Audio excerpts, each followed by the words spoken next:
Ano? Aswang? At bakit naman sila pupunta ng Amerika? Maniwala ka na ngayon dahil kapitbahay natin sila.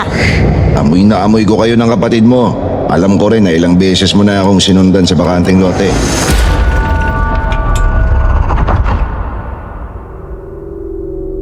Bago natin simulan ang kwento, please like and share the video. Huwag na din kalimutan mag-subscribe.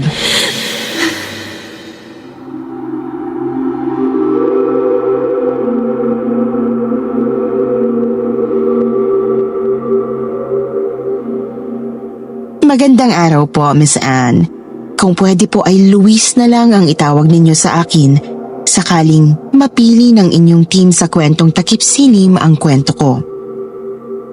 Amerikano ang tatay ko at Pinay naman ang nanay ko. Dalawa kaming magkapatid. Pareho kaming lumaki ng kapatid ko sa Amerika pero pareho kaming sa Pilipinas ipinanganak. 7 years old ako at 5 years old naman si Mina noong dinala kami ng tatay ko sa Amerika. Sa Amerika ko na rin nakilala ang naging asawa ko na si Madeline na isang Amerikana. Hindi pa kami nagpakasal agad at nagli-live-in lang kaming dalawa noon. Nagkaroon kami ng anak na itago na lang natin sa pangalang Eric. Masaya kami ng asawa at anak ko. Kasama namin ang nanay ko at kapatid ko sa iisang bahay. Nakatira kami doon sa bahay ng tatay ko.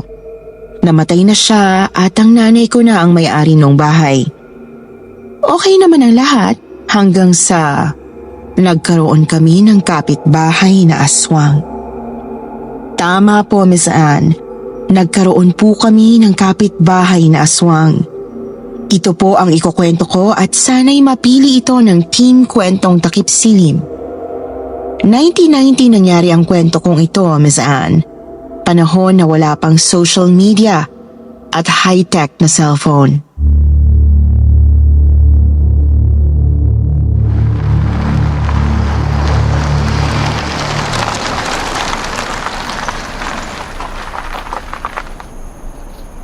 Kuya, tingnan mo.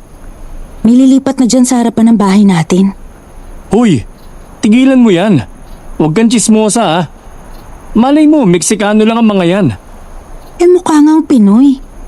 Bihira mga Pinoy pa dito. Basta, hayaan mo lang sila.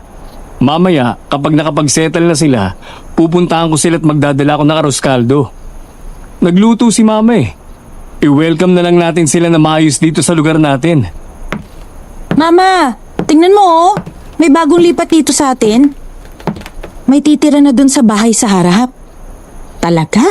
Aba pasilip nga. Ay naku, talagang sa'yo nagmana ang kapatid ko sa pagiging usyoso, mama.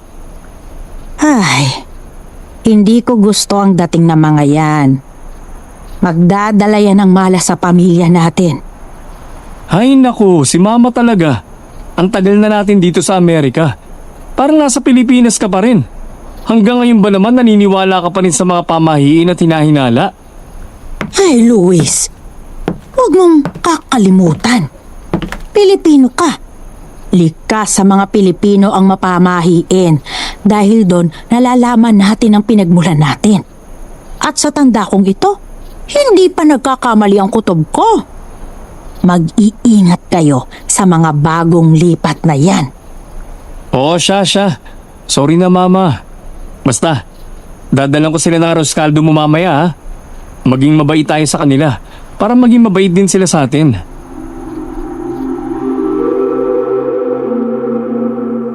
Mapamahiin talaga ang nanay ko, Miss Anne. Naaalala ko pa nga noong maliit pa kami ni Mina at nasa Pilipinas pa kami. Madalas kaming kinukwentuhan ng nanay ko tungkol sa aswang para makatulog kami sa takot. Hindi ko naman inakalang totoong may aswang at magiging kapitbahay pa namin ito.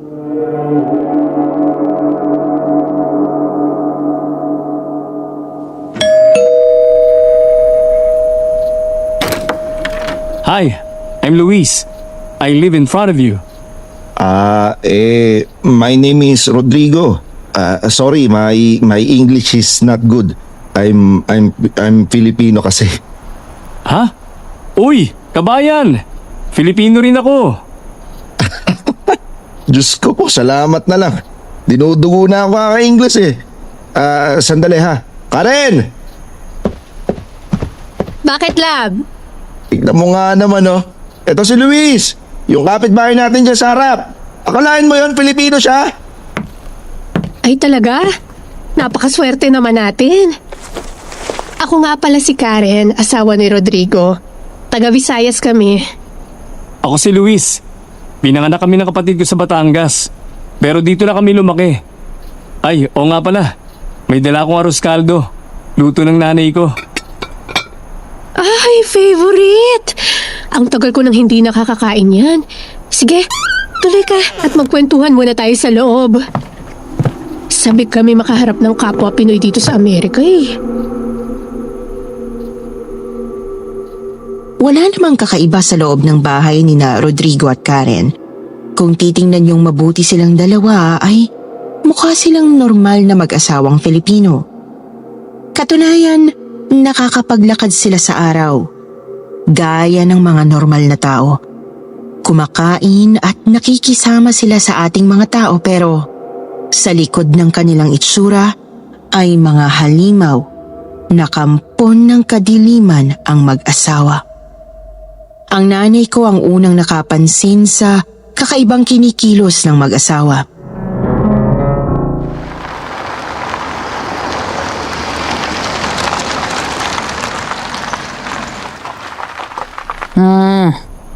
Umaga na naman dumating ang mag-asawa. Napapansin ko, lagi silang umaalis kapag gabi. Itong nanay ko talaga mapaghinala. Malay ba natin kung graveyard shift yung trabaho ng mag-asawa? Hindi rin natin sigurado kung mag-asawa nga yang si Rodrigo at Karen. Kakaibang kinikilos ng dalawang yan. Paano kung sundan mo kaya? Tingnan mo kung saan nagtatrabaho. Mama naman, ba't ko namang gagawin yun? Hayaan mo na nga sila. Hay! Basta ako na ang nagsasabi sa'yo. Mag-iingat tayo sa mga bagong lipat na yan. Ay naku, kayo talaga. Ay oo nga pala, may dumating na package dito. Ano ba to? Galing daw kay Diego Cruz. Ay! Talaga? Sa wakas, dumating na rin! Sino ba yan si Diego Cruz? Ano ka ba? Pinsan ko siya. Siya si Tito Diego mo. Hindi mo na ba siya naaalala? Yung taga Laguna? Yung albularyo na weirdo? Hush! Huwag kang ganyan. Tito mo pa rin yon. Ano ba ang laman yan? Pagkain ba yan? Ano yung mahabang yan? Parang latigo ah. Ang ganda! Ito ay buntot pagi. Hindi mo ba alam kung ano ito? Ha? Ano? Bakit kayo nagpapadala ng ganyan dito? Bawal magpadala ng ganyan dito. Buti hindi nahuli sa customs. Tumigil ka! Malaki ang maitutulong nito sa atin. Mabisa itong pangontra sa mga masasamang elemento. Lalo na sa mga aswang. Ano? Aswang? Sino naman ang maniniwala sa aswang? At bakit naman sila pupunta ng Amerika? Ang sosyal naman nila. Sira, ang mga aswang, nagpapalipat-lipat yan ng lugar. Pumupunta sila sa mga lugar kung saan hindi mabibisto ang pagiging aswang nila. At kung pupunta sila sa lugar na walang naniniwala sa aswang, mas madali sa kanilang makihalubilo sa atin. Ay, itong nasa boteng to. Anong laman naman ito? Parang langis na may kung ano-anong burloloy eh. Ay, maraming salamat, Pinsan Diego. Pinadalan mo rin pala ako ng mahiwagang langis. Mahiwagang langis? Ano yan? Pangmasay sa rayuma? Loko-loko. Ang mahiwagang langis na nasa bote na ito ay mabisang paraan para malaman kung merong aswang sa paligid. Kumukulo ito pag may malapit na aswang. Ay sus, Diyos ko po. Kayo talaga kung ano-ano pinaniniwalaan ninyo. Ang kulit-kulit ng mama ko, Miss Anne. Minsan, pinipilit niyang lumapit daw ako kina Rodrigo at Karen tapos itago ko raw yung bote ng mahiwagang langis sa loob ng bulsa ko. Tingnan ko raw kung kukulo yung langis sa loob. Siyempre hindi ko ginawa yon. Nakakahiya pero kung nakinig lang sana ako sa mama ko, maaga sana naming nalaman na hindi nga tao sina Rodrigo at Karen. Pero gaya nga ng nabanggit ko noong una, Miss Anne, mukhang normal na tao lang ang mag-asawa at hindi mo sila paghihinalaan na aswang.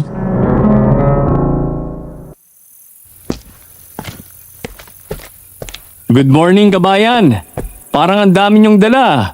Ano bang laman ng mga styrofoam na yan? Good morning din, kababayan. Ito ba? Mga pagkain to. Mamimigay kami ng pagkain sa mga homeless dito at mga palaboy-laboy sa lansangan. Ginagawa na namin to kahit nung nasa Pinas pa kami. Tulong na namin sa mga kapuspalad. Maganda rin ang kita namin dito kaya nakakayanan namin mamigay ng pagkain eh. Ang galing naman. Teka, ano nga pala ang trabaho mo, kabayan? Nako, honey, kailangan na nating umalis. Malilate na tayo. Pasensya na, kabayan ha. Nagmamadali kami. Baka din kasi mapanis tong mga pagkain eh. Ay, oo. Pasensya na kung naabala ko kayo. Sige, mag-iingat kayo ha. Tara na, honey.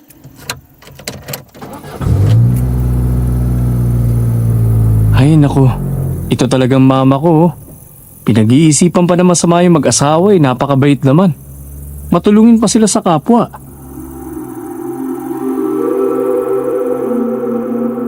Naging close ang pamilya ko kina Rodrigo at Karen. Puwera na lang sa Mommy Aurora ko. Talagang pinaninindigan niyang may dalang kamalasan ang mag-asawang yun.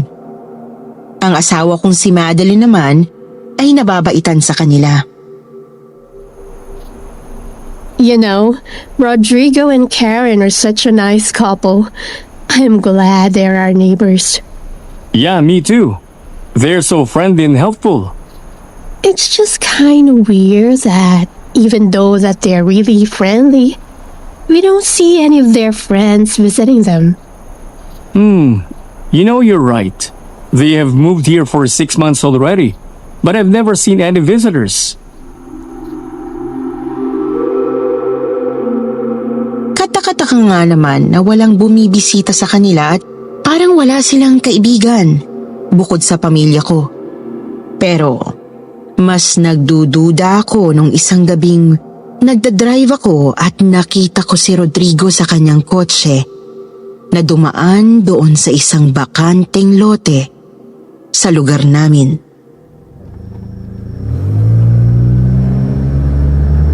Kotse ni Rodrigo yun ah. Teka, saan siya pupunta? Walang daan dun sa nililikuan niya. Masundan nga, baka naligaw lang.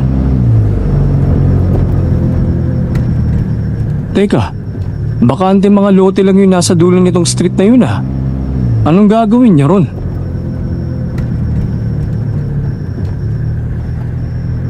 Oh, bakit siya pumarada ron?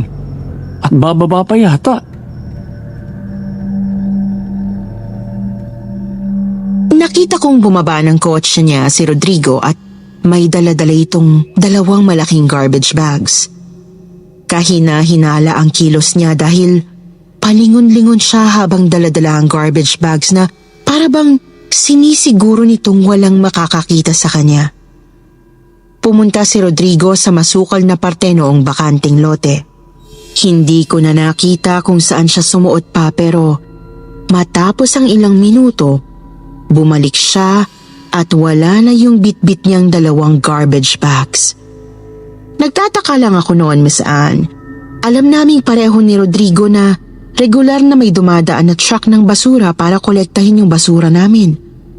Kaya, bakit kailangan niyang itapon yung mga basura niya sa lugar na walang tao? Kaya naman noong nagkaroon ng pagkakataon, tinanong ko si Rodrigo tungkol dito. Good morning, kabayan! Good morning din, kabayan. Kumusta yung pagbibigay niyo ng pagkain sa mga homeless? Okay naman.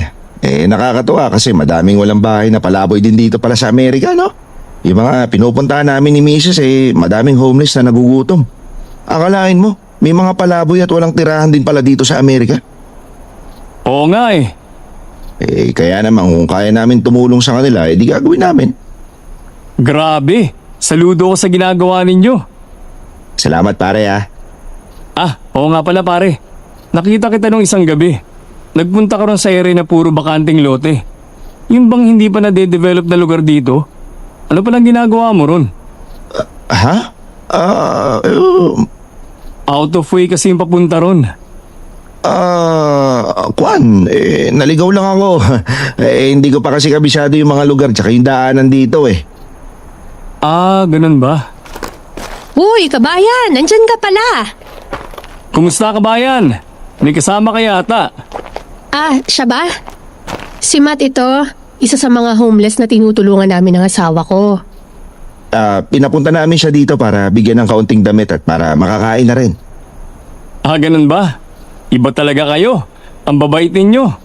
Pagpapalain kayo ng Diyos dahil dyan sa ginagawa ninyo. Salamat talaga kabayan. Paano? Pasok na muna ako sa bahay at asikasuhin lang namin ni Karen si Matt, ha? O sige pare. Nagulat ako noong nagsinungaling sa akin si Rodrigo tungkol dun sa pagpunta niya sa bakanting lote. Alam ko namang hindi siya naligaw at nagtapon siya ng basura doon.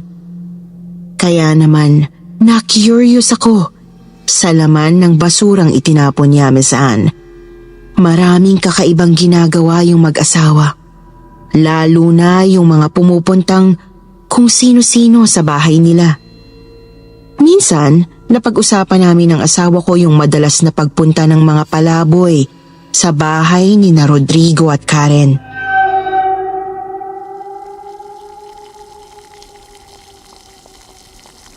I've noticed more and more homeless people are going to Rodrigo and Karen's house. I know. It's nice to see that they're helping so much people. But letting a total stranger to your house is very dangerous. You can't expect all of them to be, nice. After all, we don't know where these homeless people came from. Oh, come on. Rodrigo and Karen are just being generous and helpful. Fine.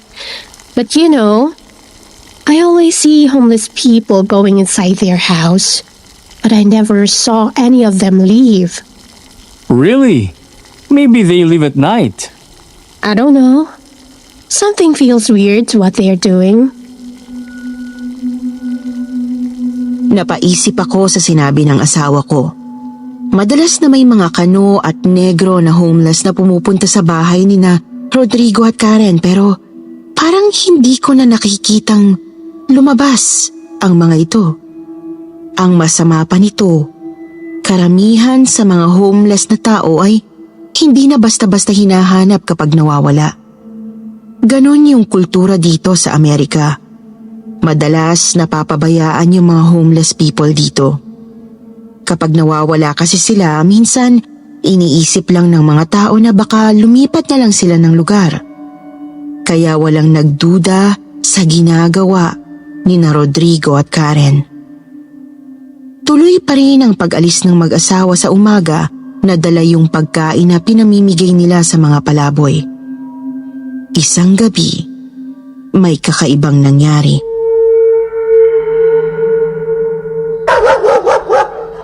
Anak ng tinamaan naman ng lintik na aso yan. Mag-aalauna na, tahol pa rin ng tahol. Paano tayo makakatulog niyan? Oo nga, kailangan ko pa naman gumising na maaga bukas. Kanina pang 12:00 tumatahol ang asong yan. Walang tigil! Kaninong aso ba yan? Malamang yan yung German Shepherd ng mga Smiths. Yung si Dutch? Yung malaking aso? Yung nandun sa katabing bahay nila Rodrigo? Oo, yun nga yun. Mabait yung si Dutch tahimik na aso naman. Pira nga tumahol yan. Bakit kaya bigla na lang naging maingay yan? Oo nga no. Parang nagsimula lang siyang tumahol ng ganitong oras nung nagkaroon ng mga bisita yan sila Rodrigo. Tsaka pakinggan mo yung tahol ni Dutch Parang galit na galit. Kaya ang alam ko maamo pa sa tubay ang aso na yan. Hindi yan basta-bastang tatahol lang. May kasabihan sa ating probinsya na ang mga hayop na tagapagbantay ay malapit na kaibigan ng mga tao. Kagaya ng mga aso. Pinaniniwalaan na malakas ang pakiramdam ng mga ito sa mga masasamang nilalang. Nararamdaman nila pag may masasamang maligno o kung anumang kampo ng kadiliman ang malapit sa kanila. Tama naman eh. Babangungutin ako sa kinukwento mo. Hindi ako nakatulog ng maayos ng gabing yon, Miss Anne. Pero hindi dahil sa walang tigil na pagtahol noong aso na si Dutch, kundi dahil sa sinabi ng mama ko na tumatahol si Dutch ng gabi dahil may nararamdaman itong masamang elemento. Pinilit ko na lang na matulog at kalimutan ang lahat ng sinabi ng mama ko. Kinabukasan, bumulaga sa amin ang isang nakakatakot na pangyayari.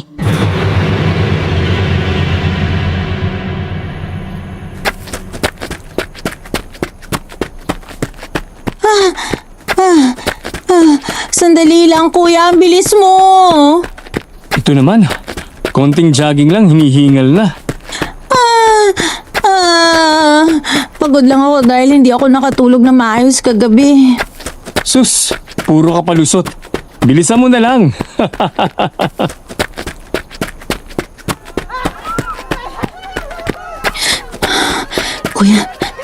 Kuya sandali. Tingnan mo. May umiiyak dun sa harapan ng bahay ng mga Smith. Oo nga no. Bakit kaya? Hindi ba si Maggie yun tsaka yung anak niyang si Jake? Nilapitan namin ang kapatid ko ang mag-ina para alamin kung bakit sila umiiyak. Nagimbal kami sa nakita namin.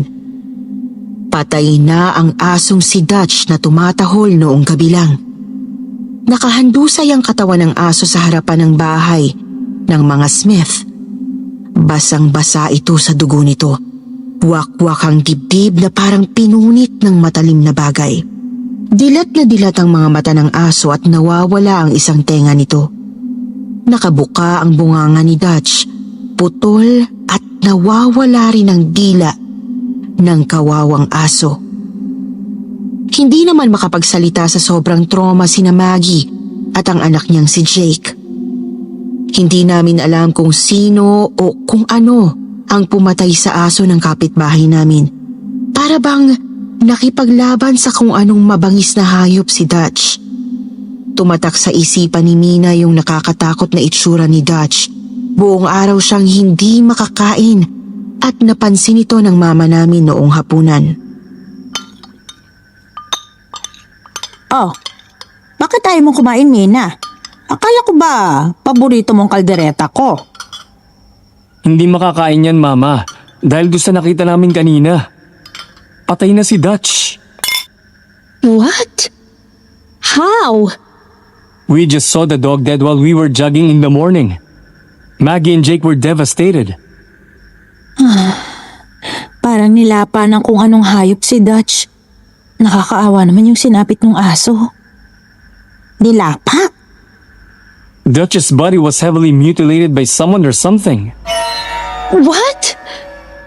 Poor dog. Hindi kaya aswang ang pumatay dun sa aso? Mama naman eh. Huwag na natin pag-usapan yan. Kumakain tayo, ano ba? Para wag pag-usapan. Kung merong aswang sa paligid natin, nanganganib tayong lahat. Kaya dapat unahan natin ang mga lintik na aswang na yan. Mama, ano ba? Walang aswang. Bakit? Sinong tao ang papatay sa aso ng ganong kabrutal? Sige nga. Sabi ng kapatid mo, parang nilapa ng hayop yung bangkay ng aso. Anong hayop ang pwedeng gumawa nun? Sige nga. Kung mayroong ganong hayop na kayang pumatay ng aso, hindi ka ba matatakot na baka atakihin ng kung ano man yun ang asawa at anak mo? Tama na, Mama. Huwag na natin pag-usapan yan. Mag-aaway lang tayo.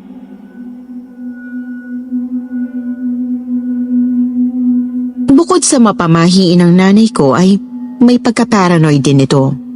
Ilang beses din kaming nagtalo noong panahon na yon.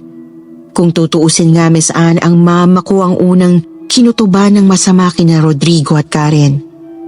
Nagsimula akong maghinala lang sa dalawa noong isang araw na papasok ako ng trabaho at nakasalubong kong naglalakad sa kalsada si Rodrigo.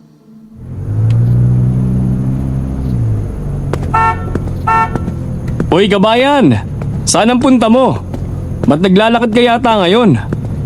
Oh, kabayan. Naglalakad lang. Parang exercise na rin. Ganun ba? Sige, ingat ka na lang ha. Papasok na ako sa trabaho. Ang init ng panahon ngayon. Makainom nga muna ng tubig. Nasaan na ba yung lalagyan ko ng tubig? Ha? Aray! Ang init! Ano ba tong nasa bag ko na mainit? Ha? Ito'y may hiwagang langis na bigay ni Tito Diego kay Mama. Bakit kumukulo to? Hindi talaga ako makapaniwala, Miss Anne. Bumubula at kumukulo yung langis na nasa loob ng maliit na bote. Nilagay yun sigurado ng mama ko. Alam niya sigurong madalas kong kausapin si Rodrigo at ginusto niyang patunayan na aswang nga ang kapitbahay namin. Si Rodrigo lang naman ang nilapitan ko noong kumulo ang langis sa bote. Pero matigas talaga ang ulo ko kaya naman hindi ko pa rin pinaniwalaan na hindi nga tao si Rodrigo at Karen. Hindi ako makatulog noong gabi na yon, Miss Anne. Naging palaisipan sa akin ang pagkulo ng langis sa bote. Kailangang malaman ko ang katotohanan. Gusto kong malaman kung ano talaga sina Rodrigo at Karen. Gusto ko pa ng totoong patunay na aswang nga ang mag-asawa. Kaya naman naisipan kong pasukin ang bahay nila. Alam kong mali ang ginawa kong yon, Miss Anne, pero hindi ko napigilan ang sarili ko. Halika na, Karen. Alis na tayo. Sandali, ikakandado ko lang yung pinto.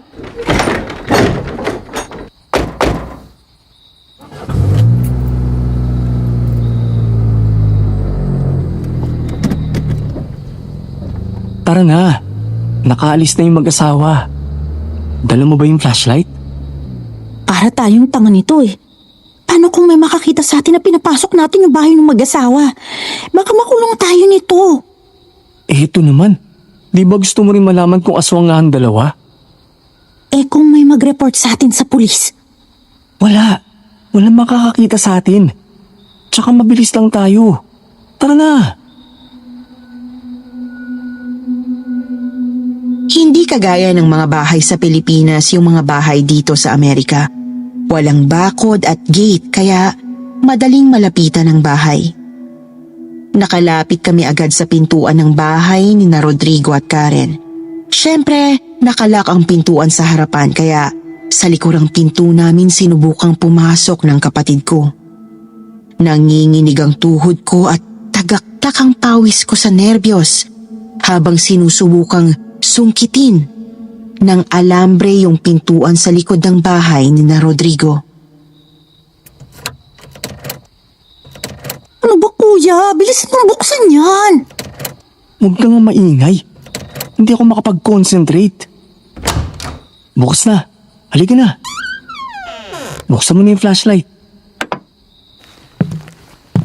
Kuya, parang storage room tong likod bahay nila. Ayun yung pinto. Yun ang papasok sa mismong bahay. Sige. Subukan ko ulit sungkitin yung lock. Anak ng patula. Ang hirap buksan. Mas matindi yung lock nitong pinto kaysa doon sa pintuan kanina. Kuya, umalis na tayo. Natatakot na ako eh. Ano? Aalis na tayo eh. Wala pa nga tayong patunay na aswang nga yung dalawa. Teka, ayun. Bukas yung pintuan na yun. Eh, papuntang basement nila yun eh. Eh ano naman ngayon? Silipin na rin natin ang laman. Tutal, nandito na rin tayo eh.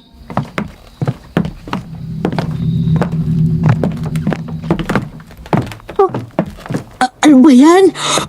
May bleach yung buong basement nila. Oo nga. Mga malalaking balde lang ang nandito. Bukod sa mga malalaking balde na walang laman, ay wala naman kaming nakitang kakaiba sa loob ng basement ng mag-asawa. Pero noong paalis na kami, ay may natagpuan kami na talaga namang nakapagpatayo ng balahibo naming magkapatid.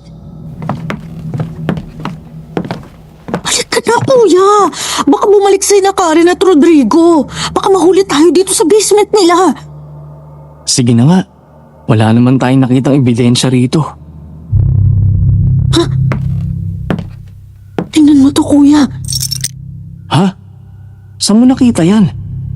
Hindi ba kay Dutch ang dog collar na yan?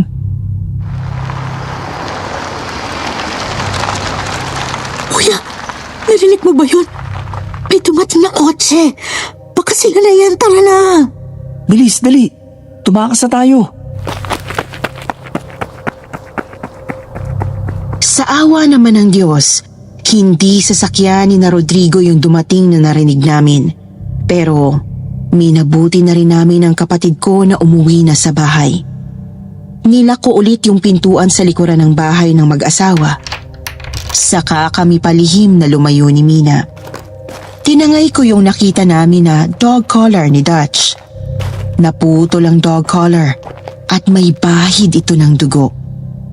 Hindi kami pwedeng magkamali ni Mina na si Dutch ang may-ari ng dog collar dahil nakasabit dito yung name tag ng aso ng mga Smith. Hindi namin alam ni Mina kung paano napunta sa basement ni na Rodrigo yung dog collar. Pero sigurado kami na may kinalaman ng mag-asawa sa pagkamatay noong kawawang aso ng kapitbahay namin. Hindi na ako nakatulog nung gabing yon, Miss Anne. Nagkapi ako at naisipan kong antayin at obserbahan sina Rodrigo at Karen. Inaabangan ko na dumating ang mag-asawa pero hindi sila umuwi ng bahay noong gabing yon. Honey, wake up. You're gonna be late for work. What? You fell asleep on the sofa here at the living room. Yeah? Sorry, I was up all night and I couldn't sleep. Is there something wrong? You look tired and bothered. I'm fine. Don't worry. Anyway, I'll prepare for work.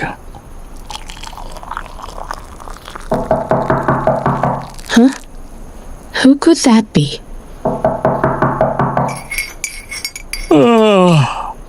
Don't worry, I'll get it.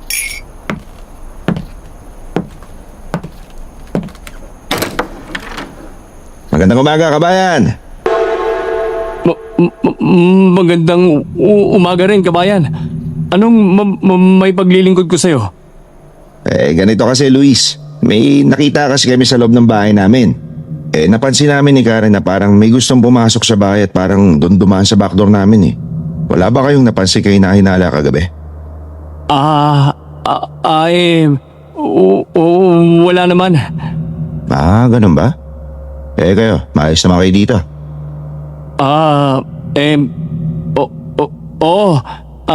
Ayos lang kami rito. Mabuti naman. O sige, kabayan, mauna na ako ha. Mukhang pagod na pagod ka. Pahinga ka na muna. Namumutla ka pa. Ingat ha. Salamat, kabayan. Halos hilingin ko na lang sa langit na lamunin ako ng lupa noong mga sandaling yon. Takot na takot ako nung dumating si Rodrigo sa bahay namin. Miss Anne, sinabi ko sa mama ko ang nangyari at galit na galit siya sa amin. Ano? Ano pumasok sa kukote nyo para gawin yon? Patawad na, Mama. Na-curious lang ako kaya ako ginawa yun. Tinabahan ka ng lintik, Luis. At sinama mo pa yung kapatid mo. Tinamay mo pa siya sa kapusukan mo. Mama naman, hindi naman alam ni Rodrigo na kami yung pumasok sa loob ng bahay niya. Hunghang. Alam niyang ikaw ang pumasok sa bahay niya. Malakas ang pang-amoy ng mga aswang at malamang kaya siya pumunta dito kaninang umaga para siguruhin kung ikaw nga yung pumasok sa bahay niya. Malamang, tinitingnan niya kung pareho ang amoy ng taong pumasok sa bahay at ang amoy mo. Alam na niyang ikaw yon. Hindi totoo yan. Malakas ang pang-amoy ng mga aswang. Malamang natatandaan na ni na Rodrigo at Karen yung amoy ninyong magkapatid. Pinahamak mo pati ang kapatid mo sa katarantaduhan mo. Lahat tayo dito sa bahay nasa panganib na dahil sa'yo. Diyos ko po. Ano ba itong nagawa ko? Uminit at kumulo na yung mahiwagang langis nung nilapitan mo si Rodrigo. Hindi pa ba sapat na patunay yun na isa nga siyang aswang? Hindi ko naman inakalang totoo yung mga mahiwagang langis eh. Pwes, maniwala ka na ngayon dahil kapitbahay natin sila. Siguro nga, Miss Anne, ay kumilos ako na hindi man lang naisip yung consequences ng ginawa ko pero hindi ko gustong may mapahamak sa pamilya ko. Nag-alala ako kay Mina. Sa grocery siya nagtatrabaho at madalas na gabi siya umuwi. Tatakot ako na baka merong gawin sina Rodrigo at Karen sa kanya. Pinahiram sa akin ng mama ko yung buntot pagi at sinundo ko si Mina mula sa trabaho niya.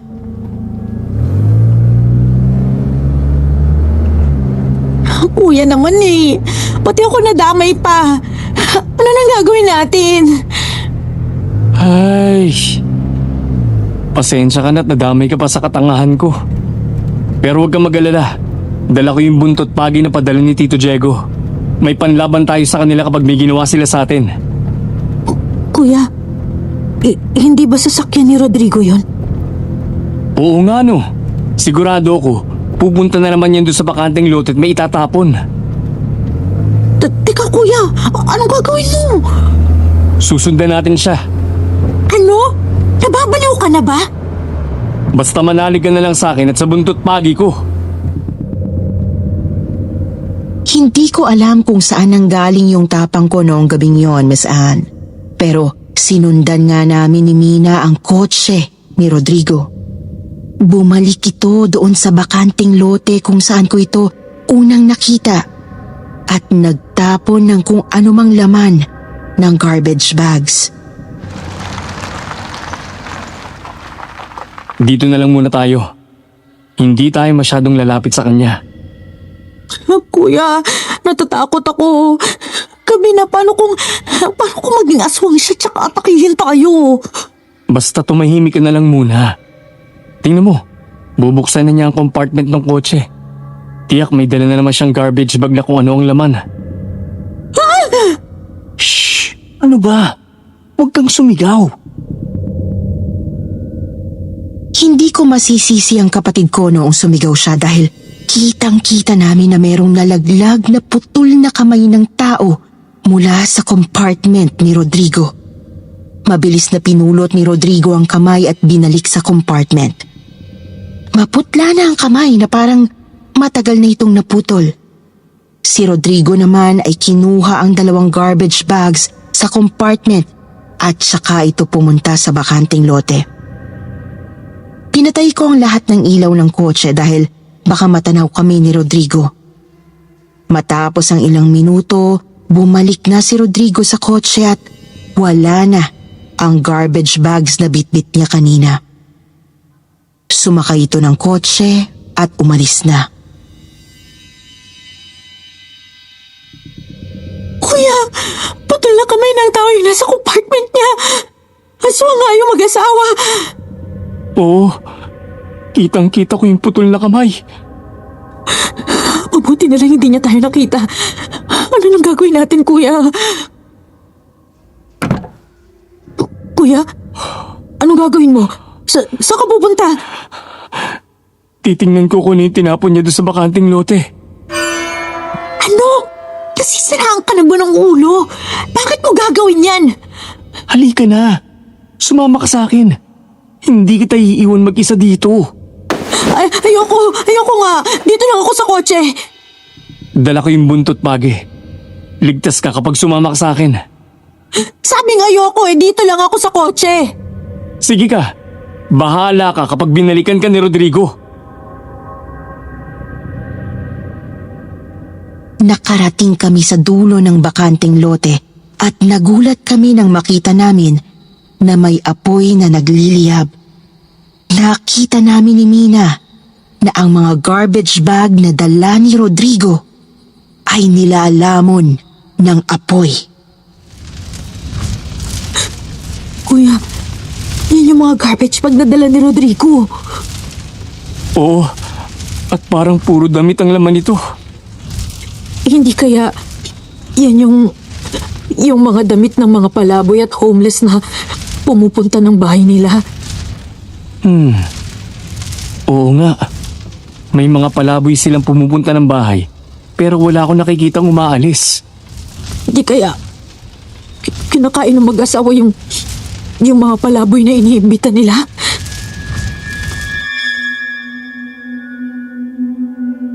Nanlamig ako sa naisip ng kapatid ko. Totoo nga na madalas ay may pumupuntang homeless sa bahay ni na Rodrigo at Karen, pero ni isang beses ay wala akong nakitang umalis na palaboy sa bahay nila. Dali-dali kaming umuwi ni Mina dahil naisip namin na ang asawa ko, ang nanay namin at ang anak ko lang ang nasa bahay. Baka kung ano ang gawin ni na Rodrigo sa kanila. Galit na galit sa amin ni Mina ang mama ko nung nalaman niyang sinundan namin si Rodrigo at inalam kung anong itatapon niya sa bakanting lote. Sabi ni mama, nilalagay ko sa panganib si Mina at baka napatay na kami ni Rodrigo noong oras na yon. Sinabi ng mama ko na kailangang paghandaan na lang namin ang mag-asawang aswang. Bilang pag-iingat, naglagay kami ng asin at bawang sa bintana at pintuan ng bahay namin. Panlaban daw ito sa mga aswang. Sabi rin ng mama ko na hinding-hindi basta makakapasok sa loob ng bahay ang aswang kung hindi ito papayagan ng may-ari ng bahay na pumasok. Lumipas ang mga araw at wala namang masamang nangyari sa amin. Hanggat maaari ay iniwasan muna namin sina Rodrigo at Karen. Pero isang gabi, naganap ang pinakanakakatakot na pangyayari sa buong buhay ko. Luis! Mina! Dinner is ready! Mommy? Something wrong? Mommy! Help, Luis! We have to take Mommy Aurora to the hospital! Mama, ano nangyari? Biglang sumakit ang dibdib ng nanay ko kaya tinakbo namin siya ni Mina at Madeline sa ospital. Mag-aalas 12 na ng gabi noon nang maging maayos ang kalagayan ng mama ko, Miss Anne. Sabi ng mga doktor ay pwede na muna kaming umuwi at tatawagin na lang niya kami kapag lumabas na ang mga laboratory results ng mama ko. Naiwan si Mina sa ospital dahil baka sakaling may masamang mangyari pa sa mama namin. Dahil sa nangyari, nakalimutan na namin na naiwan naming mag-isa sa bahay ang anak naming si Eric.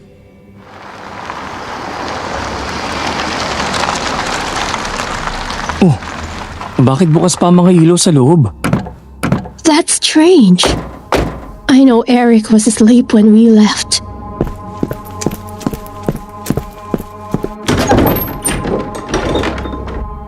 Nagulat na lang kami ng asawa ko noong madatnan namin sina Rodrigo at Karen sa loob ng bahay namin at kalaro si Eric. Magkahalong takot at galit ang naramdaman ko noon, Miss Anne. Natatakot ako kina Rodrigo at Karen pero nagagalit din ako dahil baka kung anong masama na ang ginawa nila sa anak ko. Kabayan, buti dumating na kayo. Mommy! Eric, sumama ka sa mama mo. Bakit, Papa? Sumama ka sa mama mo dun muna kay sa kwarto namin. Luis! Please, take Eric to our room. Naintindihan ng asawa ko ang sitwasyon kaya dinala na niya ang anak namin sa kwarto namin. Nanginginig ako sa takot na umupo sa sofa at kaharap sina Rodrigo at Karen. Alam na namin ang lahat, kabayan. Alam namin na ikaw at ang kapatid mong si Mina ang pumasok sa bahay namin. Anong ibig niyo sabihin? Huwag ka nang tumanggi. Amoy na amoy ko kayo ng kapatid mo. Alam ko rin na ilang beses mo na akong sinundan sa bakanting lote. Hindi ko alam ang sinasabi mo. Kabayan naman, huwag na tayong maglokohan. Alam mo, gusto namin ang pamilya mo dahil matagal na kaming walang kakilalang Pinoy dito sa Amerika. Kaya naman hindi namin kayo biniktima. Ganito ang mangyayari ngayon. Sasama ka sa amin ni Karen sa bakanting lote ngayon. Paano kung ayaw ko sumama? Simple lang. Papatayin ka namin. Tapos isusunod namin ang asawa at anak mo. Pati na ang nanay at kapatid mo papatayin din namin. Uubusin namin ang lahi nyo dito sa Amerika. Nanginginig ako sa takot at galit noong narinig kong pinagbabantaan ng mag-asawa ang pamilya ko. Wala akong nagawa kundi pumayag sa gusto nila. Kitang-kita kong nakatanaw sa bintana namin ang asawa at anak ko noong lumabas ako sa bahay kasama sina Rodrigo at Karen. Bakas sa mukha nila ang pag-aalala, Miss Anne. Anong gagawin niyo sa akin? Mag-drive ka na lang, kabayan. Sumagot kayo. Anong gagawin niyo sa akin? Ipinapayo kong tumahimik ka na muna, kabayan. Malapit na tayo doon sa bakanting lote. Malamig ang aircon ng kotse ko noon, Miss Anne, pero tagaktak ang pawis ko dahil sa takot at nerbiyos. Alam kong papatayin ako ng mag-asawang aswang at katapusan ko na, pero bigla akong nagkaroon ng lakas ng loob nang maalala ko na nasa ilalim ng upuan ko ang buntot page. Bumaba ka na dyan nang matapos na to. Bilisan mo na! Ano? Buntot pagi? Noong tinamaan ko ng buntot page si Rodrigo ay nasaktan ito. Naglakas loob akong latiguhin siya ng latiguhin. Nakita kong nagpapalit ng anyo ang dalawa. Napunit ang kanilang damit noong lumaki ang katawan ni na Rodrigo at Karen. Humaba ang kanilang mga braso at binti at naging mabalahibo ang mga ito. Biglang tumalas at humaba ang kanilang mga ngipin, ganun din ang kanilang mga kuko. Hindi ko hinayaang matapos ang pagpapalit ng anyo ni Rodrigo dahil alam kong katapusan ko na kung magiging ganap na aswang ito. Itong sayo! Walang hiyang aswang ka! Mamatay ka na! Nagulat na lang ako nang bigla akong dinamba ni Karen na isa ng ganap na aswang. Napakalakas niya, Miss Anne. Napahiga ako sa sahig noong dinamba ko ng aswang. Nasa ibabaw ko siya at gamit ang mga kamay ko, pilit kong inilalayo ang mukha niya sa akin para hindi niya ako makagat. Nagulat na lang ako nung naramdaman ko na bumaon sa dibdib ko ang kuko ng kanyang kanang kamay.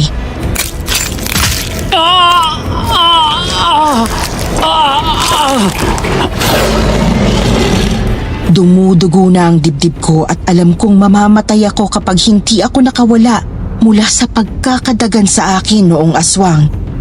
Ginamit ko ang buong lakas ko para itulak siya. Umalis kang aswang ka! Hayop ka, Karen! Magbabayad ka sa ginawa mo!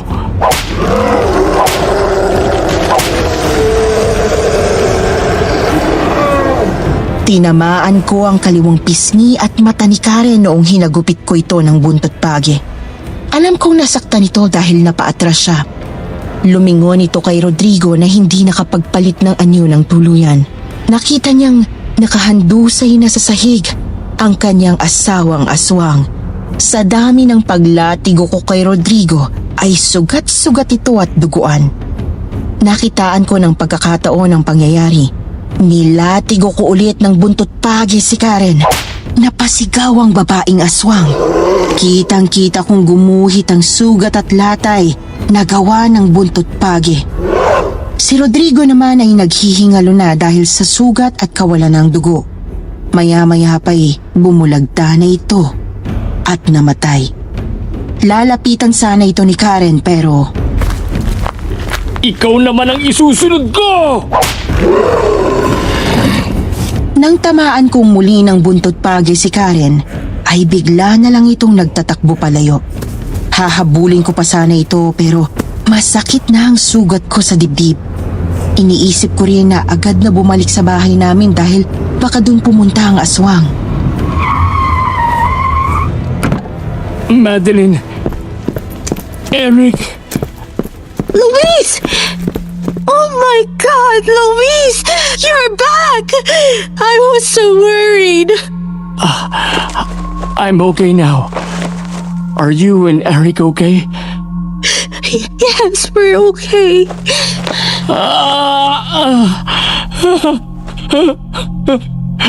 Salamat sa Diyos. Let's go inside and clean your wounds. You're bleeding.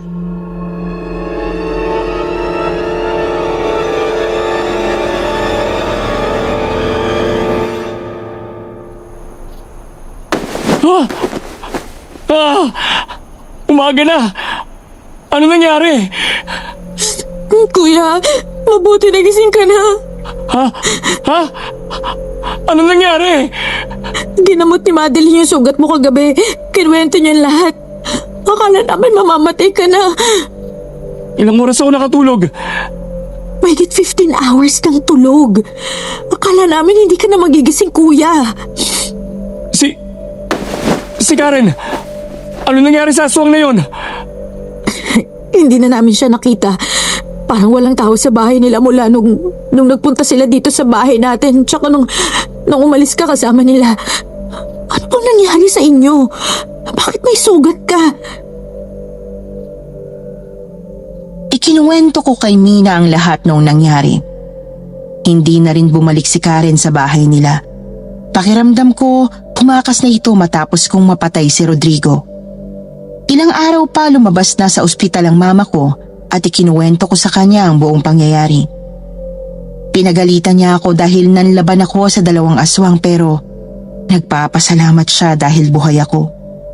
Noong magaling na ako, bumalik kami sa bakanting lote kung saan ko nilabanan si Rodrigo at Karen.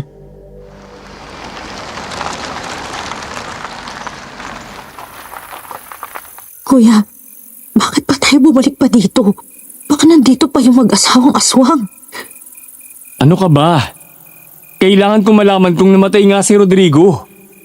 Di ba sabi mo nakita mo siyang namatay? Oo, pero gusto ko makita ang bangkay ng aswang. Wala namang bangkay dito eh. Tsaka kung meron man, may nakakita na nun tapos ni-report sa pulis. 1 linggo na mula nung kinalaban mo sila pero wala namang nabalita tungkol sa bangkay dito. Talaga? Pero saan napunta yung bangkay ni Rodrigo? Alam ko nandito lang yun nung naglaban kami nung gabi.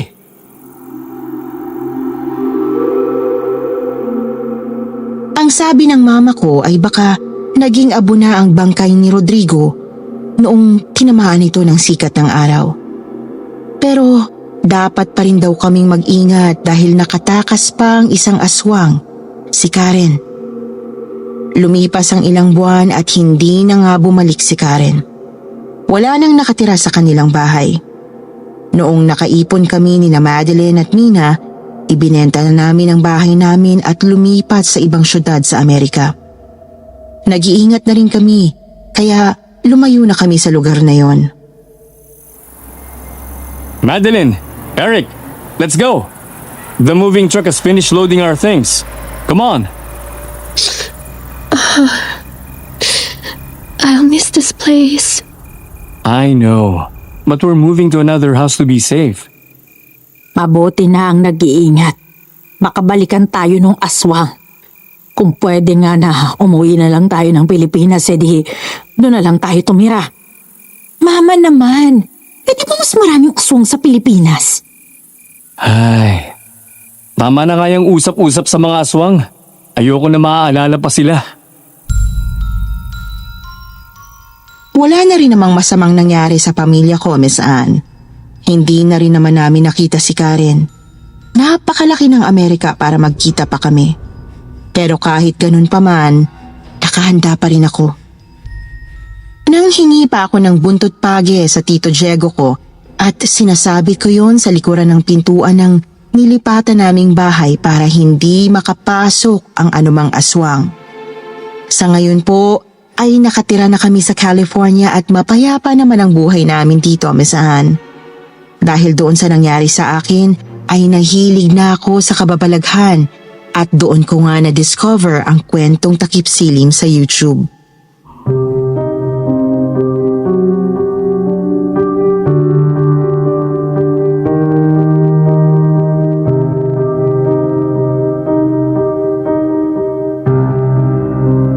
Magandang gabi po sa inyong lahat. Ako po si Francia. 65 taong gulang na po. At ang kwentong hatid ko ngayong gabi ay tungkol sa buhay at pag-ibig ng aking mahal na pinsan na si Elias. 80 anyos na ngayon. Ngunit nasa matinong pangangatawan at pag-iisip pa rin. Higit sa lahat, patuloy pa ring nagmamahal, Miss Anne. Panahon ng pananakop ng Hapon nang isilang ang pinsan kong si Elias. Siya ay bunga ng panggagahasa ng mga Hapon sa kanyang ina na isang comfort woman noon. Sabi sa kwento ng mga ninuno namin, minana raw ni Elias ang sumpa ng salin lahi. Yun raw ang dahilan kung bakit minalas ang ina ni Elias na si Lumeng at naging biktima ng mga Hapon. Kinamuhian ni Lumeng si Elias nung nasa sinapupunan pa lamang ito. Patuloy pa rin ang panggagahasa kay Lumeng kahit na ito'y 6 na buwan ng buntis. Dumating daw ang pagkakataon na kinamuhian ni Lumeng ang Diyos at ibinenta ang kaluluwa sa demonyo. Makatakas lamang mula sa pagpapahirap ng mga Hapones. At nangyari ngayon. Noong taong 1943, nakakatakot mang sabihin, ngunit isinilang daw ni Lumeng si Elias na may kakambal na demonyo. Isang itim na anino raw ang kasamang lumabas ni Elias mula sa puwerta ni Lumeng. At ang itim na aninong ito raw ang malas sa buhay ni Elias. Dahil anak ito ng demonyo. Namatay si Lumeng sa panganganak kay Elias at itinapon na lamang si Elias ng mga kaibigan ni Lumeng sa harapan ng may kayang pamilya matapos ang gyera. Lumipas ang 10 taon.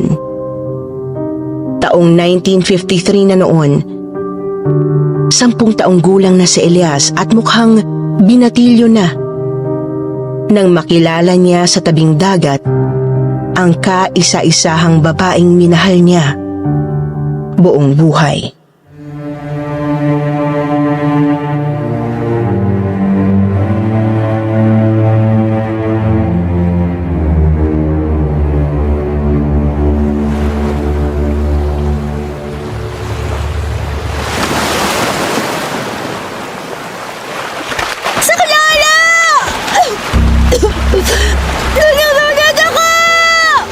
Huwag kang mag-alala! Sasagipin kita!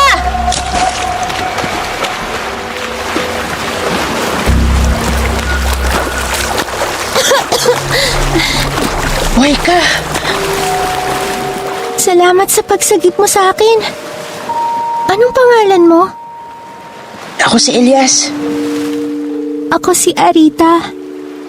Salamat, Elias.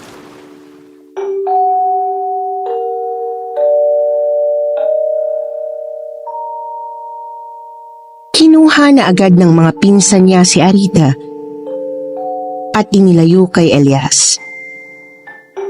Magmula noon, hindi na nakalimutan ng pinsan kong si Elias ang magandang babaeng si Arita.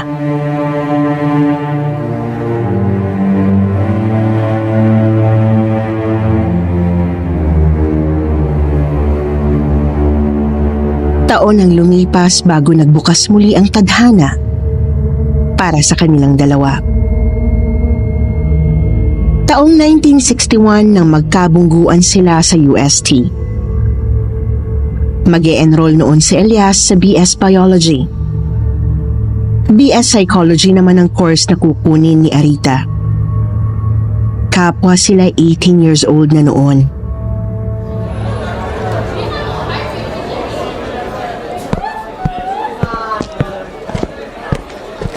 Aray! Pasensya na, miss. Hindi kita napansin. Kilala kita. Ha? Ikaw? Arita?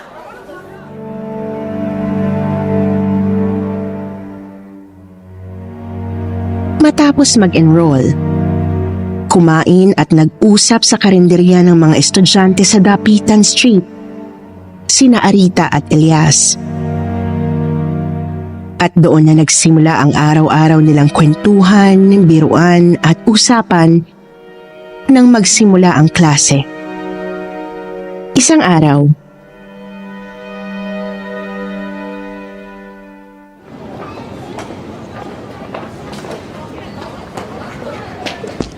Ampon lang ako ng mga magulang kong doktor. Sabi ng mama, nadampot niya raw ako sa tarangkahan ng luma naming bahay sa San Miguel, Bulacan. Anak ng demonyo ang tukso sa akin ng mga taga doon. Kung gayon ay bagay na bagay pala tayong dalawa. Dahil ang aking ina ay isang mangkukulam. Seryoso ka ba? Oo. At pinagbabawalan ako ng lolo at lola ko na mag-aral sa Maynila. Nagpumilit lang ako dahil may nagbulong sa aking espiritu na kaibigan ng nanay ko. Na dito ka raw makikita muli ang lalaking... Ako bang tinutukoy ng espiritu? Ayoko ngang sabihin. Sige, sa date natin sa Luneta sa darating na linggo. Doon mo na lang aminin ang sinabi ng espiritu ng mangkukulam. Demonyo at mangkukulam.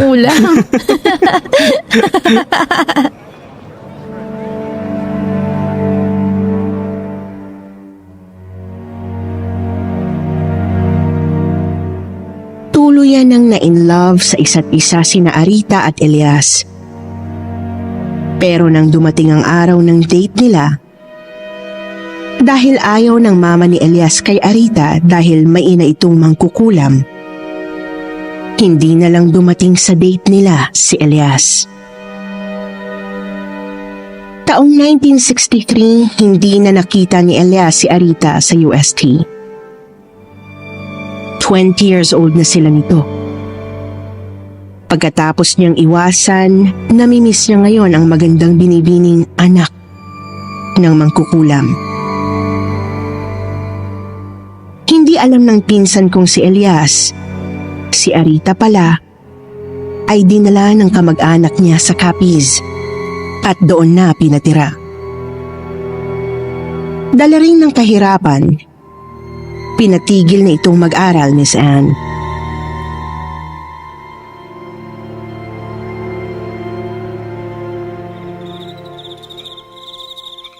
Ilayo niyo man ako kay Elias.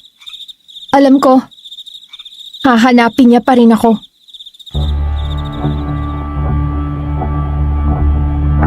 Dito na nagsimulang mag-iba ang ugali ni Elias, Miss Anne. Dahil sa galit niya sa kanyang ina, natuto siyang tumawag ng tulong sa kakambal niyang demonyo. Isang gabi, bigla na lang daw umapoy ang buong silid ng kanyang mama at papa. Si Elias ang pinaniniwalaan ng mga magulang niyang may kagagawan ng sunog. Pero ang totoo, ang kakambal ng demonyo ni Elias ang lumikha ng apoy.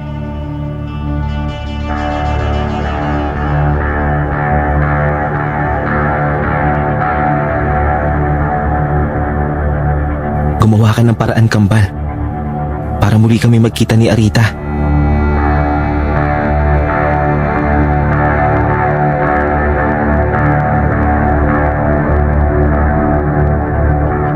Taong 1969, after 6 years, nagme-medisina na si Elias sa ibang eskwela.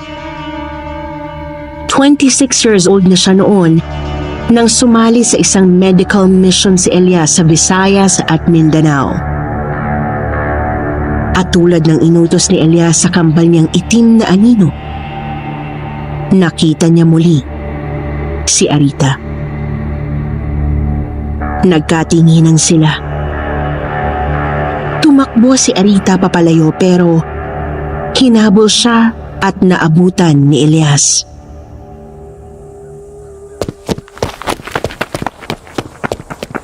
Anong ginagawa mo dito sa kapis? Arita, kay tagal kitang hinahanap. Huwag mo akong yakapin. Hindi mo na ba ako mahal? Iba na ang buhay ko ngayon, Elias. Itatakas kita. Dadaling kita sa Maynila. Huli na ang lahat, Elias. Mama? Sino po siya? Mama? Bakit mama ang tawag ng bata sa'yo? Mama! Nagugutom na ako! Anak mo?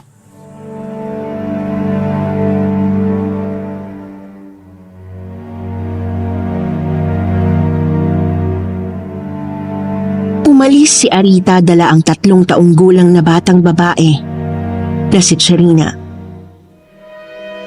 Hindi maamin ni Arita sa harapan ni Elias ang totoo na anak niya ang bata sa isang magsasakang taga-Capiz. Taong 1967 nang isilang ni Arita si Cherina. Dahil dito, muling namuo ang lungkot sa dibdib ni Elias. Hiniling niya sa kakambal niyang demonyo na magdala ng malakas na bagyo sa buong Capiz.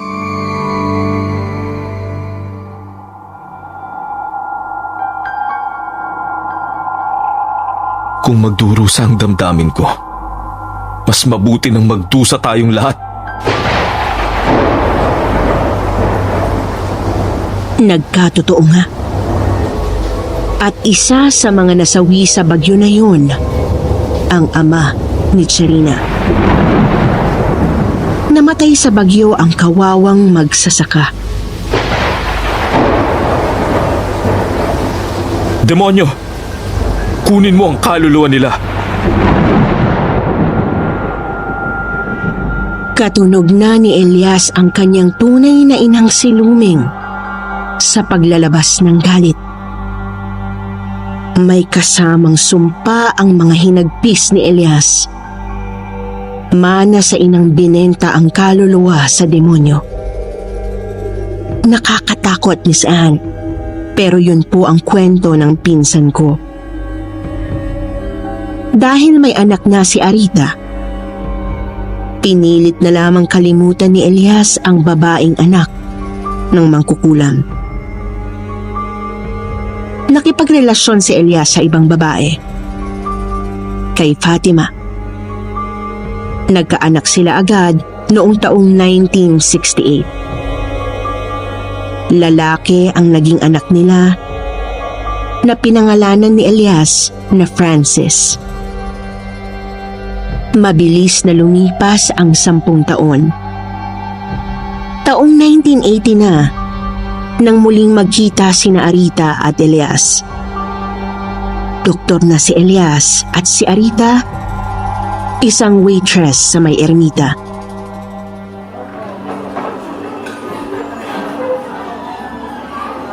Arita, matagal ka na bang waitress dito sa ermita? Receptionist nung una. Pero naaasiwa ko kapag pinipilit kong tumable. Kaya nag-waitress na lang ako. Ang laki ng pinayat mo. Nagbago ang itsura mo. Ikaw din. Na paano yung braso mo? Nasunog ba yan?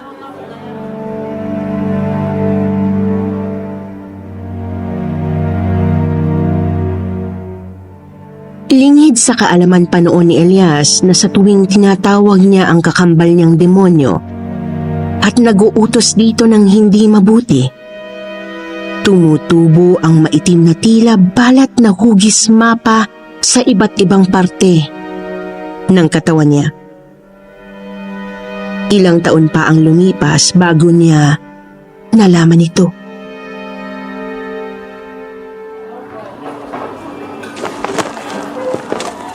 Ito? Hindi ko alam sa totoo lang. Pero papacheck up ako sa dermatologist para ipatanggal to. Anong order mo? Tinitingnan ako ng masama ng manager namin eh. Ikaw ang order ko. Ikaw ang gusto ko. Hindi na ako pwede, Elias. May bago na akong kinakasama. Isang macho dancer. Sumasayaw gabi-gabi sa Malate. Magka-live-in kami sa Vito Cruz. Ako rin naman. Meron na akong Fatima. Nakatira kami sa malaking bahay sa Quezon City. May anak na ako. 13 anyos na siya ngayon. Alam mo yan. May anak na rin ako ngayon. Si Francis. 12 anyos. Ano ko kay Fatima? Arita, ikaw pa rin ang mahal ko. Kaya kong iwan ng lahat basta magsama lang tayo. Kambal, kailangan sumama sa akin ni Arita. Elias? Ano yung itim na tumutubo sa leeg mo? Balat din ba yan? Wala yan dyan kanina. Magkita tayo bukas ng gabi. Isama mo ang anak mo. Iiwan ko na sina Fatima pati ang anak ko. Tumakas tayo. Sige.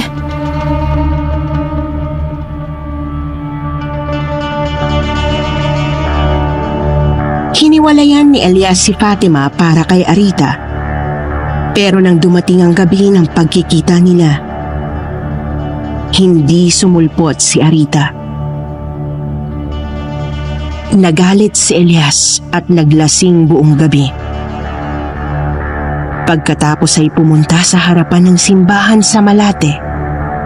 At doon, Miss Anne, ay walang takot niyang minura ang Diyos.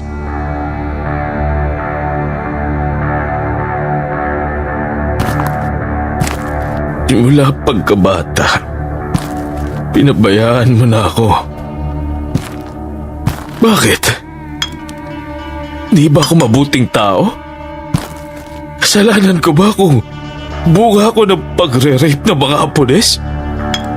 Kasalanan ko ba kung binenta ako ng sarili kong hayop na ina sa demonyo? Bakit ayaw mo kami magsama ni Arita? Sumagot ka!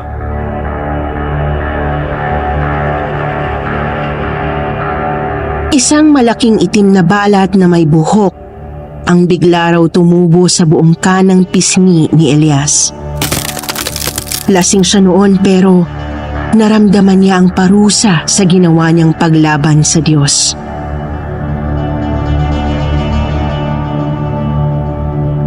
Kinabubuhian kita, Diyos! Pagmula ngayon, hindi na ako sasamba sa'yo. Ibinibenta ko na ang kaluluwa ko sa demonyo.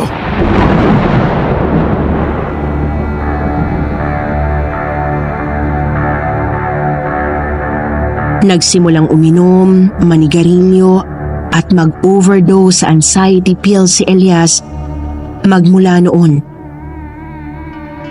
At doon na rin halos tuluyang magkulay itim ang buong balat niya sa buong katawan. Yun ang kwento ng pinsan ko, Miss Anne. Mas maitim pa siya kaysa sa puwit ng kaldero. Dahil sa depression, tinangay ni Elias si Francis at tumira sila sa Bulacan. Taong 1986 nang magkakilala sina Cherina at Francis. Kapwa-aktivista ang dalawa. Si Cherina ay leader ng mga aktivista sa eskwelahan niyang PUP. Samantalang aktibong rebelde naman si Francis mula sa UP. Naging magkaibigan silang dalawa dahil sa mga rally na sinalihan nila. Hanggang sa hindi inaasahang kapwa sila nahuli ng mga pulis sa Mindiola Rally. Ikinulong silang mga estudyante at doon muling nagkita sina Elias at Arita.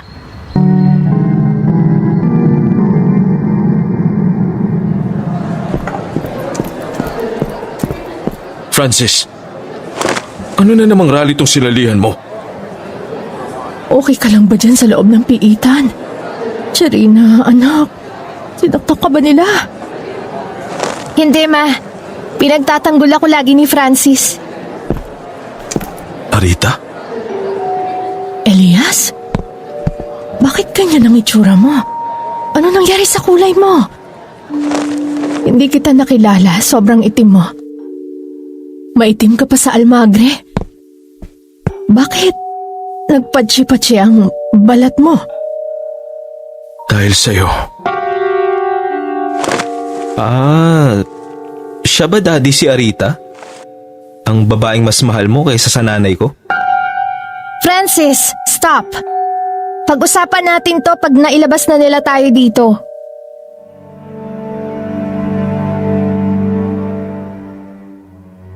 Nailabas silang dalawa ni Elias sa tulong ng bulong nito sa kakambal na demonyo. Tita Arita, Daddy, shota ko pala. Si Cherina. Hello po ulit sa inyo, Doc Elias. Salamat po sa piyansa.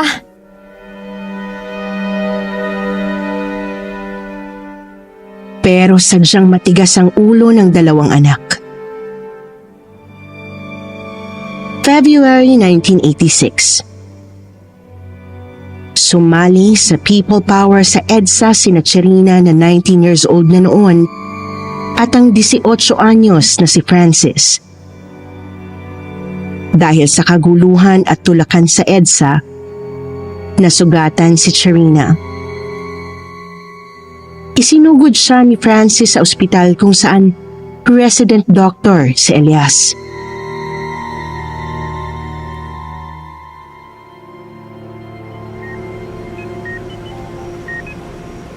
Nagkaroon ka lang, Cherina, ng minor bone fracture sa kanang binti. Pero ako nang bahala sa pagre-refer sa'yo ng doktor na gagamot ng pilay mo. Salamat po, Doc Elias. Pagaling ka, mahal ko, ha? Ayoko nang makita ka pang nasasaktang muli.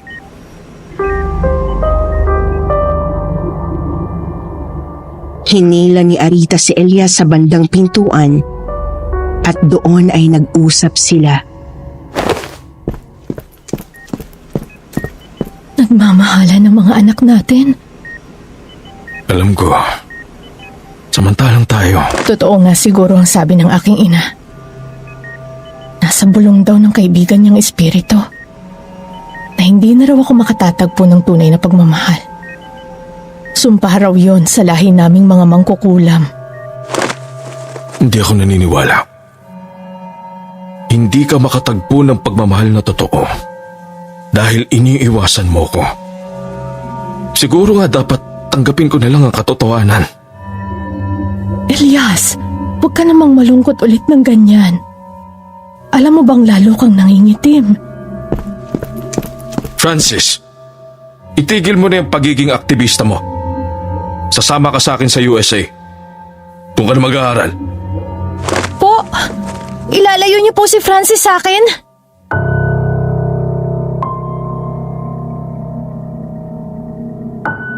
Miss Anne, taong 1988, bigla na lang nawala sina Francis at Cherina.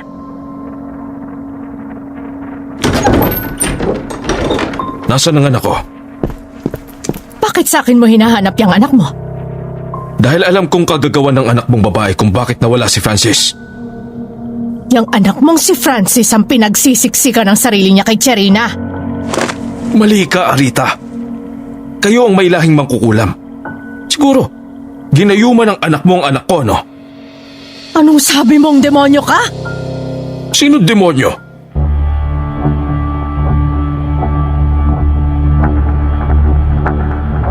Nagtanan na pala ang dalawa. Ang akala ni na Elias at Arita, Dinampot na ng gobyerno ang mga anak nila. Pinapatay. Sinalvage. 45 years old na sina Elias at Arita ng mga panahong ito. Taong 2001, natagpuan ni na Elias at Arita ang mga anak nila na may pamilya na. Magkasama sa iisang bahay at may 3 anak na. 34 years old na si Charina. 33 years old naman si Elias.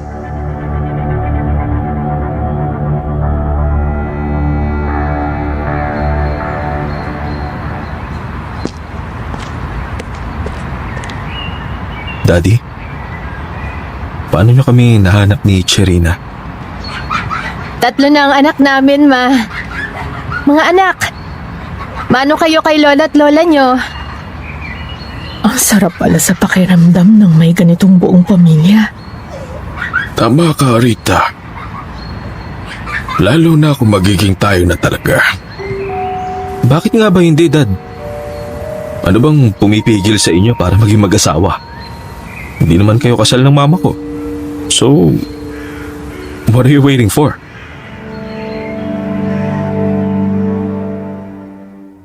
Ngunit nang handa ng mabuo ang matagal nang inaasam ni Elias, Miss Anne, biglang bumalik sa buhay ng pinsan ko si Fatima, ang tunay na ina ni Francis.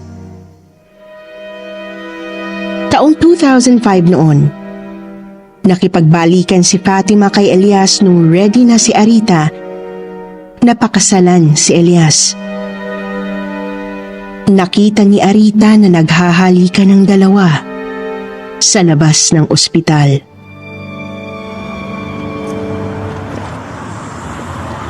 Akala ko, anak ka na, Elias. Bakit kayo pa rin ni Fatima?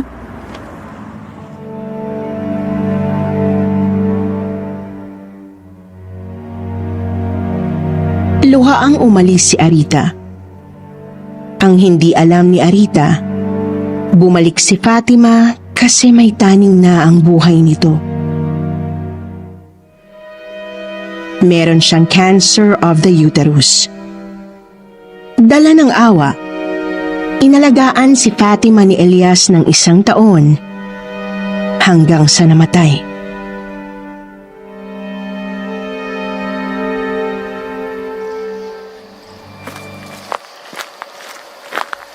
Umiiyak ka ba, Dad, dahil pumanaw na si Mama? O umiiyak ka dahil hindi natuloy ang kasal niyo ni Tita Rita? Umiiyak ako, anak. Dahil kasama kita ngayon. Daddy naman eh. Ang cheesy mo eh. Nung bata ako, sobrang takot ko. Tinutukso nila akong anak ng demonyo. Yang gwapo mong yan? Anak ng demonyo? Eh, mukha kang K-drama actor dahil sa features mo eh. Yun nga ang kinamumuhian ko sa pagkatao ko. Anak ako ng isang demonyong Hapones. Gumahasa sa nanay ko. Dad, matagal nang pumanaw si Lola Luming. Hanggang ngayon ba hindi ka pa rin makamove on? Hindi ako makaka-move on, anak. Hanggang nakikita ko ang kakambal ko.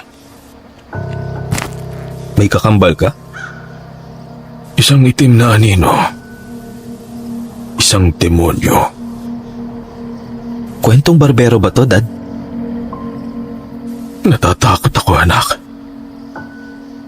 Dahil sa tuwing nagagalit ako o nalulungkot, bumubulong ako ng mga sumpa.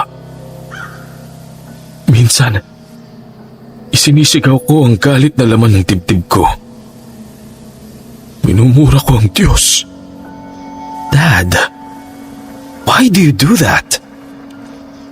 At iyon ang dahilan ng pagtubo ng may itim na balat sa katawan ko. Anong gagawin ko? Pupunta tayo ng simbahan, Dad. Ngayon din.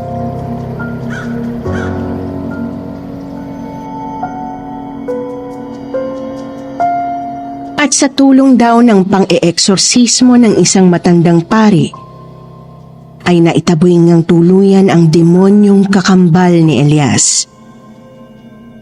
Magmula noon ay natuto ng magsimba at magdasal araw-araw si Elias. At alam niyo ba, Miss Anne, unti-unting bumalik ang dating kulay ni Elias.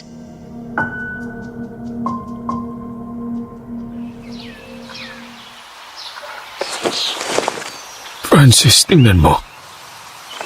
Konti na lang ang balat kong itim sa katawan. Praise God!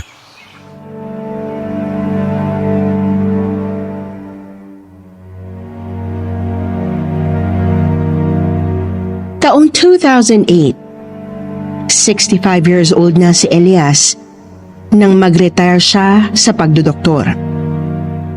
41 years old na si Cherina at 40 si Francis noon. Taong 2013, 70 years old na sina Elias at Arita. Nagkita muli sila sa parehong dagat kung saan sila nagkatagpo noong 10 taong gulang lang sila.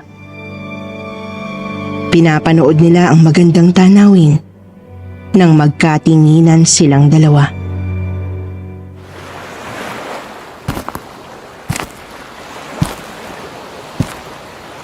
Ang ganda ng alon. Mas magandang di hamak kaysa noon. Tignan mo ang tubig ng dagat. Kalmado, misteryoso, pero nakakaengganyo. Kakulay ng langit ang tubig. Napakagandang dagat. Maganda nga ang dagat na ito pero wala nang mas gaganda pa sa'yo. Elias, salamat ha. Saan? Salamat sa pagliligtas sa akin nung panahong nalulunod ako sa alon. Maraming salamat. Paalam. Saan ka pupunta? Arita!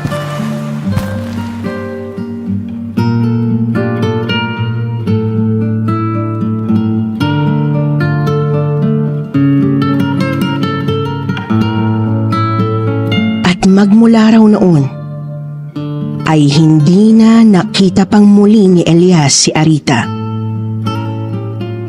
Kahit ang anak nitong si Cherina, hindi alam kung saan matatagpuan ang ina niya.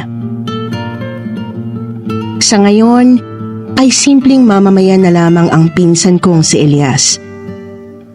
Bagamat nakangiti, alam kong nalulungkot pa rin siya dahil sa hindi natuloy na pagtatagpo ng puso nila ni Arita.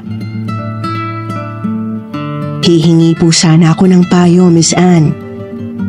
Ito po ang aking tanong. Ano po kaya ang dapat gawin ng pinsan kong si Elias? Hanapin po ba at pakasalan ang babaeng minahal niya magmula pa noon? O hayaan na lamang nadalhin ang pagmamahal niya kahit saan ng alon?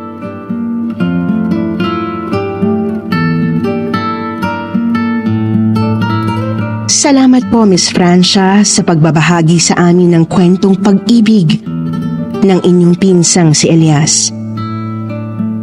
Alam naman nating lahat na sadyang nakasulat na ang tadhana natin bago pa tayo maisilang sa mundo.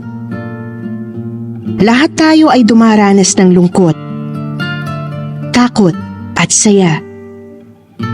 Dahil tayo ay mga tao.